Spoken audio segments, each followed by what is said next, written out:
அஸ்ஸலாமு அலைக்கும் வரஹ்மத்துல்லாஹி வபரகாத்துஹு.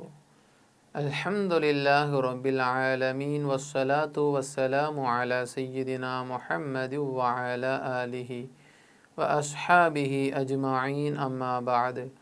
அருமையான ஜெம் டிவி நேயர் பெருமக்களே, உங்கள் மீதும் உலக மக்களாகிய நம் யாவர் மீதும் எல்லாம் வல்ல அல்லாஹுவின் அருள் உண்டாகட்டுமாக. அருமையான நேயர் பெருமக்களே, இஸ்லாமிய நற்போதனைகளில் இன்றைய தினம் நாம் பார்க்கவிருப்பது, சுவர்க்கத்தில் இலகுவாக நுழைய முடியுமா? இறைவன் திருக்குர்ஆனிலே இப்படி குறிப்பிட்டு காட்டுகிறான். அம் ஹசிபத்தும் அன் ததுகுலுல் ஜன்னத வலம்மா யஅதிகும் மஸலுல் லதீன ஹலவ் மின் கபலிக்கும் மஸ்ஸத்ஹுமுல் பஅஸாஉ வல்லர்ராஉ என்கிற வசனத்தை இறைவன் குறிப்பிட்டு காட்டுகிறான்.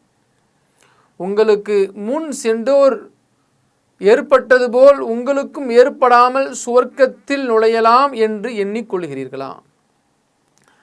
அதாவது நாம் உம்மத்தே முஹம்மதியாவாக இருந்து கொண்டிருக்கிறோம்.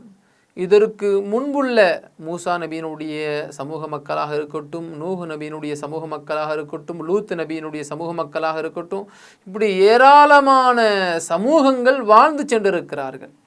இப்போ இவைகளை இறைவன் நமக்கு உதாரணமாக குறிப்பிட்டு காட்டுகிறான். உங்களுக்கு முன் சென்றோருக்கு ஏற்பட்டது போல் உங்களுக்கும் ஏற்படாமல் சுவர்க்கத்தில் நுழையலாம் என்று நீங்கள் யோசிக்கிறீர்களா? அப்போனா என்ன அர்த்தம்? உங்களுக்கு முன்புள்ள மக்கள் அவ்வளவு கஷ்டங்களை அனுபவித்துத்தான் நன்மைகளின் பக்கம் வாழ்ந்து கொண்டிருக்கிறார்கள். அதாவது உதாரணமாக சொல்லணும்னு சொன்னால், நல்லவனா உலகத்தில் வாழ்கிறது கஷ்டங்க, கெட்டவனா நம்ம இலகுவாக வாழ்ந்து விடலாம். இறைவனுக்கு பிடித்தது போன்று, நபிகள் நாயகத்திற்கு பிடித்தது போன்று, நமது பெற்றோர்களுக்கு பிடித்தது போன்று உண்மையான நல்ல மனிதனாக வாழ்வது என்பது இருக்கிறதே, அது மிகப்பெரிய ஒரு சிரமமான ஒரு காரியம். ஆனால் ஒரு மனிதன் நல்லவனாகுவதற்கு பல வருடங்களாகும், கெட்டவனாகுவதற்கு ஒரு நிமிடம் போதும் என்று சொல்வார்களே, அதுபோலத்தான். ஆகையினால நாம் சில கஷ்டங்களை அனுபவிக்காமல், சில சோதனைகளை அனுபவிக்காமல் இலகுவாக சுவர்க்கத்தை பெற்றுவிட முடியாது. ஆகையினால் தான் நபிகள் பெருமானார் ஸல்லல்லாஹு அலைஹி வஸல்லம் அன்னவர்கள் ஒரு வார்த்தையை இப்படி குறிப்பிட்டு காட்டுகிறார்கள். அபூ ஹுரைரா ரலியல்லாஹு அன்ஹு அவர்கள் அறிவிக்கக்கூடிய ஹதீஸ், ஹுஜிபத்தின் நாரு பிஷ்ஷஹவாத். நரகம் இருக்கிறதே, அது எப்படி நிரம்பி இருக்கிறது தெரியுமா? நரகத்தில் எப்படி நிரப்பப்பட்டிருக்கும் என்று சொன்னால், மனோ இச்சைகளால் நிரப்பப்பட்டிருக்கும். உண்மைதானங்க. இன்றைக்கு மனுஷன் தான் விரும்பியதெல்லாம் அனுபவிக்கணும்னு ஆசைப்படுறான்.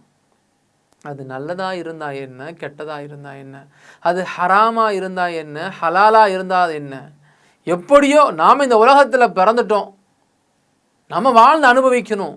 நம்முடைய நெருங்கிய நண்பர்கள் பாருக்கு போகிறாங்களா, கிளப்புக்கு போகிறாங்களா, டான்ஸ் ஆடுறாங்களா, பொம்பளை பிள்ளை கையை பிடிச்சிக்கிட்டு ஊர் சுற்றுறாங்களா, அப்போ நமக்கு ஒரு கேர்ள் ஃப்ரெண்டு வேணுமே, நமக்கு ஒரு பெண்ணோட தொடர்பு இருக்கணுமே, அது நமக்கு ஒரு சக நண்பர், கெட்ட நண்பரோட பழக்க வழக்கம் இருக்கணுமே, அவனை வச்சு நம்ம யூஸ் பண்ணிக்கிறலாமே. இப்படி இதுவாக நிறைய வழிகளை தேடி செல்லக்கூடிய இளைஞர்களை பார்க்கிறோம், வாலிப பெண்களை பார்க்கிறோம். அப்போது தன்னுடைய மனோ இச்சைகள் எதை விரும்புகிறதோ, தன்னுடைய ஆத்மா, தன்னுடைய நஃப்ஸு கெட்ட வழிகளில் செல்வதற்கு எதை விரும்புகிறதோ அத்தகையவைகளை தேடி தேடி செல்லக்கூடியவர்களாய் இன்றைக்கு இளைஞர்களும் பெரியவர்களும் இருந்து கொண்டிருக்கிறார்கள். அதைத்தான் நபிகள் பெருமானார் ஸல்லல்லாஹு அலைஹி வஸல்லம் அவர்கள் சொல்லுவார்கள், ஹுஜிபத்தின் நாரு பிஷ்ஷஹவாத். நரகம் மனோ இச்சைகளால் நிரம்பி வழிந்து கொண்டிருக்கிறது. ஹுஜிபத்தில் ஜன்னத்து பில் மகாரிஹி. சுவர்க்கம் கஷ்டங்களால் திரையிடப்பட்டுள்ளது. உண்மைதானே? சுவர்க்கத்தை அடைவது என்பது இறைவன் கூறுகிறான். இறைவன் சொன்ன வழியின் பிரகாரம் எந்த ஒரு மனிதன் தமது வாழ்க்கையை அமைத்து கொள்கிறானோ அத்தகையவர்களுக்கு சுவர்க்கம் சொல்கிறான். வேளை தொழுகுவது இன்னைக்கு ஈஸியாக இருக்குதா? 5 வேளை தொழுகணுமா? காலையில் 5 மணிக்கு பாங்கு சொல்லி தூக்கத்தை விட்டு எழுந்து போய் தொழணுமா? மதியம் 1 மணிக்கு ஒரு தொழுகை, மாலை 5 மணிக்கு ஒரு தொழுகை, 6:30 மணிக்கு ஒரு மகரிபு தொழுகை, 8 மணிக்கு ஒரு இஷா தொழுகை. 5 வேளை தொழுகிறது எவ்வளோ கஷ்டமாக இருக்குது. வியாபாரத்தை எப்படி பார்க்கறது, கடையை விட்டு போட்டு எப்படி போகிறது, கஷ்டமாக இருக்குது. இதைத்தான் நபிகள் பெருமானார் ஸல்லல்லாஹு அலைஹி வஸல்லம் அவர்கள் சொல்லுவார்கள், கஷ்டத்திலும் எந்த ஒரு மனிதன் அமல்கள் செய்து வாழ்கிறானோ அத்தகையவர்களுக்குத்தான் அல்லாஹு தஆலா சுவர்க்கத்தை தருகிறான். ஆகையினால்தான் சுவர்க்கம் கஷ்டங்களால் திரையிடப்பட்டிருக்கிறது என்று நபிகள் பெருமானார் ஸல்லல்லாஹு அலைஹி வஸல்லம் அவர்கள் குறிப்பிட்டு காட்டுகிறார்கள். ஆகையினால்தான் நாம் இலகுவாக சுவர்க்கத்தை அடைந்து விட முடியாது. நாம் கடந்து கொண்டிருக்கக்கூடிய அனுபவித்து கொண்டிருக்கக்கூடிய இந்த வாழ்க்கை இருக்கிறது, இந்த வாழ்க்கையின் நெளிவு சுழிவுகள் அனைத்தும் இருக்கும். நன்மைகளும் நமது கண் முன்பு வந்து நிற்கும், தீயவைகளும் கண் முன்பு வந்து நிற்கும்.